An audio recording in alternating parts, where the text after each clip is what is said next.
100 விழுக்காடு முடிச்சிட்டோம் நம்ம. ஒட்டுமொத்தமா எல்லாருக்கும் எல்லாம் நாங்க அறிவிச்ச திட்டங்கள், நாங்க தேர்தல் அறிக்கையில சொன்னது எல்லாத்தையும் நாங்க செஞ்சுட்டோம்னு தானே சொன்னீங்க. ஆனா முதலமைச்சர் இன்னமும் செஞ்சுட்டே உட்காந்துருக்கீங்களே ஒன்னொன்னா.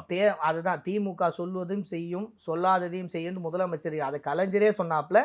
இப்ப மாண்புமிகு முதலமைச்சர் அவர்கள் முத்துவேல் கருணாநிதி ஸ்டாலின் அவர்களும் சொல்லுகிறார், எங்களுக்கு வந்து திட்டங்கள் முக்கியம் இல்லை, அறிவிப்பு முக்கியம் இல்லை, அறிவிப்பும் தாண்டி அறிவுபூர்வமான சிந்தனைகள். நீங்க ஒரு இதுல வந்து வீடியோவில் கூட பார்த்தீங்கன்னா, வட இந்தியாலாம் வந்து முக்கியமான தலைவர் பாஜக தலைவர் சொல்லுவார், வட இந்தியாலாம் வந்து ருத்ராட்ச கொட்டை போட்டு போறாங்க, கோயிலுக்கு விபூதி விட்டு போறாங்க, தமிழ்நாட்டில் அந்த நிலைமை இல்லை, அதை மாற்றணும் செய்யணுன்றது ஏதோ ஒரு இந்து மாநாட்டிலே ஏதோ ஒரு பேசினார். அது முதலமைச்சர் அவர் சொல்லுவாப்புல, எந்த மாதிரி மூட நம்பிக்கைகள்லாம் வச்சு மக்கள் ஸ்டூடெண்ட்டை திசை திருப்பக்கூடாது, சயின்டிஃபிக் அப்ரோச்சும் சோசியல் ஜஸ்டிஸ் அப்ரோச்சும் மட்டும்தான் இருக்கணும். அது இல்லாமல் ஸ்கூலில் ஏதாவது இந்த மாதிரி மூட நம்பிக்கைகளையோ ஏற்றத்தாழ்வுகளையோ போதிக்கிறதுனா இரும்பு கொண்டு ஒடுக்குவேன் என்று முதலமைச்சர் சொல்லியிருக்காரு. அப்படிதான் இந்த அரசாங்கம் செயல்படும்.